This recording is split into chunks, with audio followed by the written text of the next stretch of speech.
اللہ کا قرآن کا حکم ہے جھوٹ مت بولا کرو. کون مجبور کر رہا ہے تمہیں کہ جھوٹ بولو؟ اللہ کا قرآن کا حکم ہے زنا مت کرو. اللہ کا حکم ہے سود مت کھاؤ.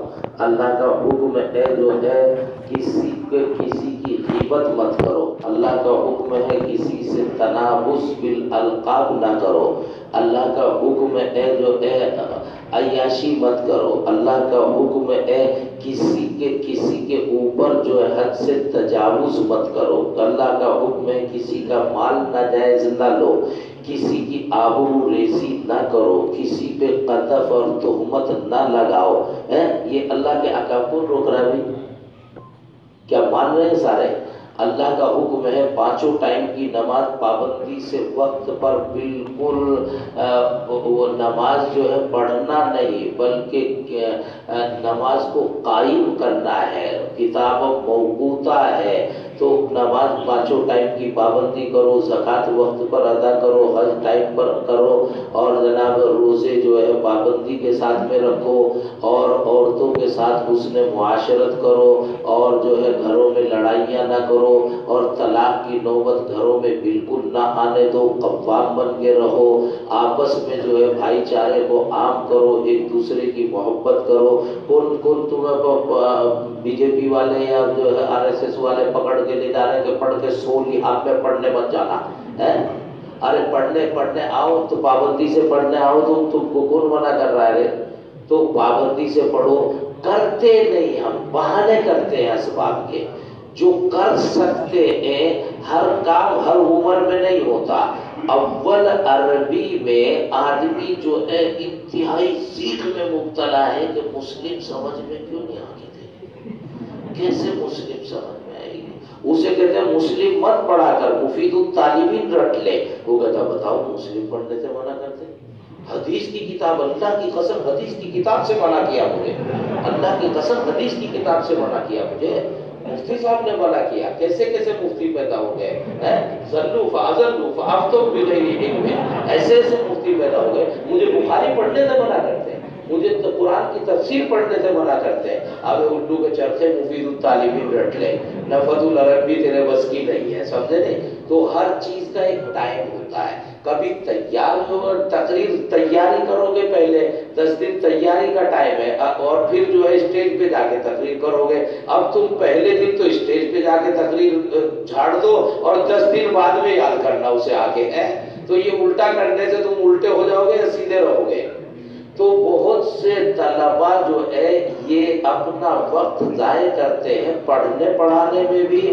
ان کی کوئی تربیت نہیں ہو پاتی کہ کون سی کتاب کس کلاس میں پڑھنی ہے.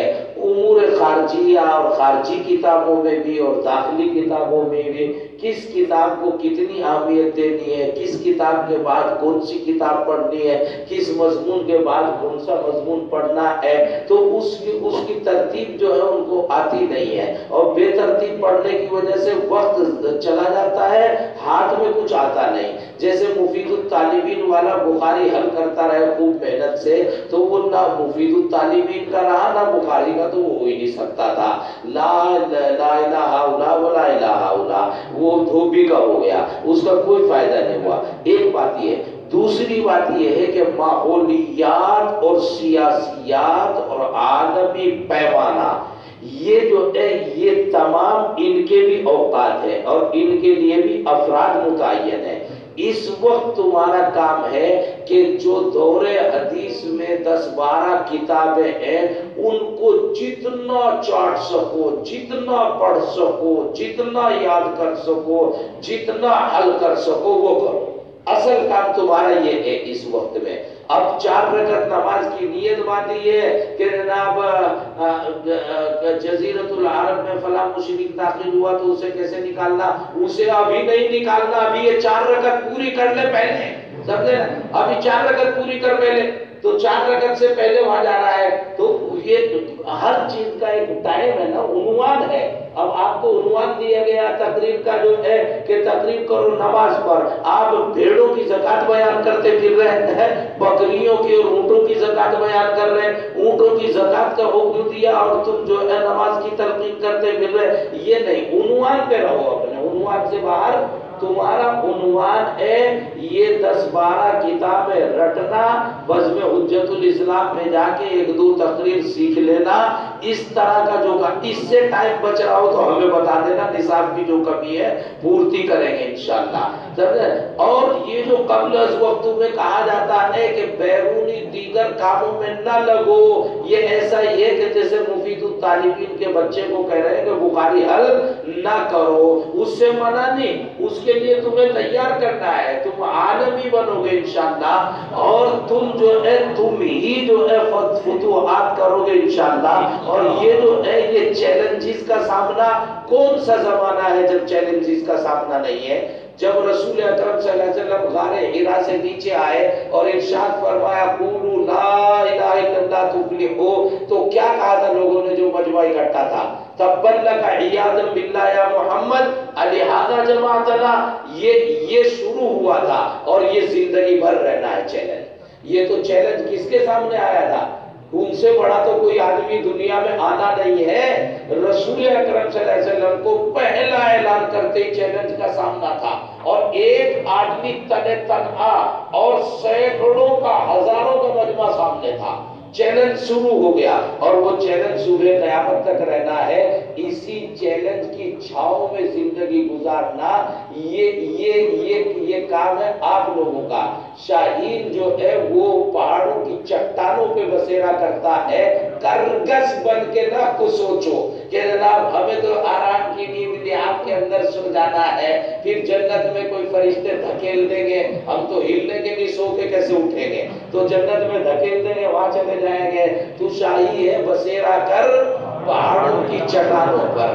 تو یہ جو تمہاری پرانی تقریریں ہیں، وہ علامہ اقبال علیہ الرحمہ ارشاد فرماتے تھے کہ تم دیے باتیں صبا سے نہ گھبرا اے عقاب، یہ تو چلتی ہے تجھے اونچا اڑانے کے لیے۔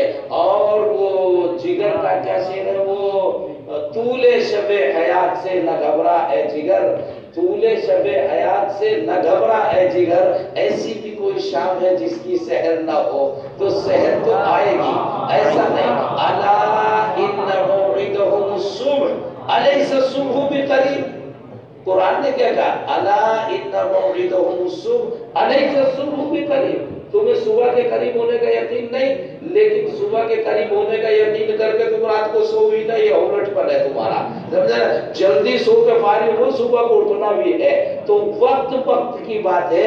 انشاءاللہ یہ چیلنجز ان کا سامنا تھا، ہے، رہے گا، اور ان کے مقابلے کے لیے ہم تیاری کے مرحلوں میں ہے، مقابلے کے لیے کھڑے مت ہو جانا بھی ہے، ورنہ نون تیاری اگر کھڑے ہو گئے تم تو پھر مقابلہ جو ہے جا کے کٹنے اور پیٹنے کا نام نہیں، سمجھے نا؟ مقابلہ یقین کے ساتھ پیٹنے کا نام ہے۔ اتفاقاً پیٹ گئے تو بھی سبحان اللہ، اتفاقاً پیٹ گئے تو بھی سبحان اللہ۔ یہ امت میں روزانہ بتا رہا ہوں، فقیروں کی امت نہیں۔